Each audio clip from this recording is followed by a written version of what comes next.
டேய் டேய் ரகு, எங்கடா போற? ப்ரோ நான் தான் மாப்பிள்ள, எனக்கு நானே துணை மாப்பிள்ள ப்ரோ. டேய் என்னடா அதை விடுங்க ப்ரோ, எனக்கு ஒரு டவுட் ப்ரோ, அதை உங்களால கிளியர் பண்ண முடியுமா? இந்த பாருடா, மெடிக்கல் சம்பந்தமா இந்த கேள்வி கேட்கறேன்னா சொல்லு, நான் டாக்டரா சொல்றேன். ஆனா உன் காலேஜ் சம்பந்தமா ஏதாவது கேள்வி கேட்காதடா, அதை பத்தி எனக்கு எதுவுமே தெரியாது. அதான் எனக்கு தெரியுமா ப்ரோ, சுட்டு போட்டாலும் உங்களுக்கு படிப்பு தலையில சுத்தமா ஏறவே இல்லை. ஆனா ஒரு டவுட் ப்ரோ, எப்படிதான் நீங்க டாக்டர் ஆனீங்களோ தெரியல. டேய் உன் நக்கலை உனக்குள்ளே வச்சுக்கோ, இப்ப எதை கேட்கிய அதை ஒழுங்கா கேளு.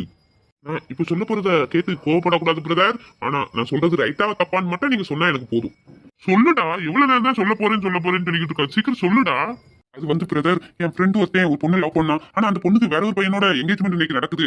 அவன் அந்த எங்கேஜ்மெண்ட் நிறுத்திட்டு அந்த இடத்துல போய் தாலி கட்டி அந்த பொண்ணை பொண்டாட்டி ஆக்குறதுக்கு தான் இன்னைக்கு அவன் பிளான். அது சரியா தவப்பான்னு தான் உங்ககிட்ட கேட்கிறேன். எவன்டா அந்த பெண்ண? அவனுக்கு கொஞ்சமாச்சும் அறிவு இருக்காடா? ஒரு நிச்சயதார்த்தம் நடக்கிற வீட்டுல போய் தாலி கட்டுவேன்னா அவன் எப்படிப்பட்ட பையனா இருப்பான்? அவெல்லாம் நல்ல குடும்பத்துல பிறந்திருப்பானாடா? அவன் சோறு திங்கிறானா இல்ல வேற ஏதாச்சும் திங்கிறானா? அண்ணா அண்ணா கொஞ்சம் பார்த்து பேசுனா. என்னது, கோவப்படக்கூடாதா? அவெல்லாம் ஒரு மனுஷன், நீ அவனுக்கு சப்போர்ட் பண்ணிட்டு வரியா? அவன் உண்மையா காதலிச்சா வீட்டுல கேட்டுக்கிட்ட சம்மதம் வாங்கி கல்யாணம் பண்ணணும். ஏண்டா அவன் உண்மையா காதலிச்சிருந்தா அவன் இந்த மாதிரி பண்ணுவானாடா? இன்னொருத்தனுக்கு எங்கேஜ்மெண்ட் நடக்கிற இடத்துல போய் நான் தாலி கட்ட போறேன்னு முடிவு எடுப்பானா? அதை வந்து நீ என்கிட்ட மெனக்கட்டுவேன்னு சொல்ற. அது எடுபட்ட பையன் கூட எல்லாம் நீ சேராதடா.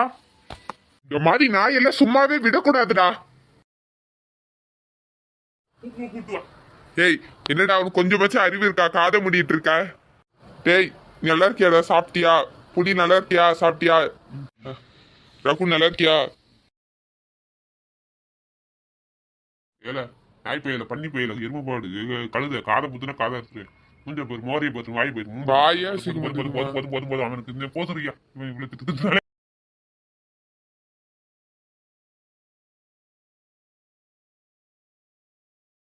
அண்ணா இப்படி பேசாதண்ணா, அவன் தம்பி மாதிரி தானா? ப்ளீஸ் ப்ளீஸ்ண்ணா, இவ்வளவு கிட்ட வார்த்தை போட்டு பேசாதண்ணா. என் காதுலயே ரத்தம் வடியுதுண்ணா, ப்ளீஸ்ண்ணா.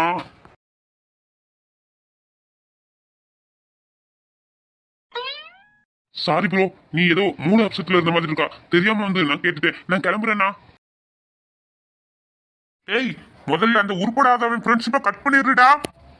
ஆமா, அந்த உருப்படாதவனே நான் தான். என் ஃப்ரெண்ட்ஷிப்பை நானே எப்படி கட் பண்றது? நல்ல வேலை, இன்னொருத்தையும் தாலி கட்ட போறான்னு சொன்னதுக்கே இந்த கிளி கிளிக்கிறாரு இந்த ப்ரோ. நான் தான் தாலி கட்ட போறேன்னு இவர்கிட்ட சொன்னேன். இன்னும் மயக்கம் ஊசி போட்டு கொன்னாலும் கொன்னுருவாள் போல இருக்கு இவரு இருக்க கோவத்துல. என்னடா ரகு, இன்னைக்கு காஸ்டியூம்ல ரொம்ப சூப்பரா இருக்கு. ஃப்ரெண்டுக்கு மேரேஜ்ப்பா. என்னங்க இந்த ட்ரெஸ்ல நம்ம புள்ளைய பார்க்கும்போதுல நம்ம புள்ளைக்கும் உடனே கல்யாணம் பண்ணி வைக்கணும் போல எனக்கு தோணுதுங்க. சாரிம்மா, எனக்கு தான் கல்யாணம். உங்க சம்மதத்தோட தான் கல்யாணம் பண்ணணும்னு நினைச்சேன். அது நடக்கலாமா? என்ன மன்னிச்சுக்கிடுங்கம்மா. எப்பா ஏம்மா நீங்க ரெண்டு பேரும் ஒன்னா நில்லுங்கம்மா, என்ன ஆசீர்வாதம் பண்ணுங்க. என்னடா இது புதுசா இருக்கு? இந்த மாதிரிலாம் நீ ஆசீர்வாதம் கேக்குற ஆளே இல்லையடா.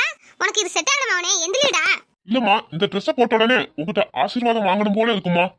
எந்திரி ரகு, எங்க ஆசீர்வாதம் கண்டிப்பா உனக்கு உண்டுப்பா. சரிம்மா நான் கிளம்புறேன். வரமுச்சுல வெற்றிகரமா உன் மருமகளோட நான் வரேன். ஏய் நீ இப்போ என்னமோ சொன்னலடா? இல்லம்மா, நான் போயிட்டு வரேன்னு சொன்னேன். கிளம்புறேம்மா. என்னங்க இப்போ அவ ஏதோ மருமகன் சொன்ன மாதிரி இருந்துச்சுலங்க, உங்களுக்கு கேட்டுச்சா?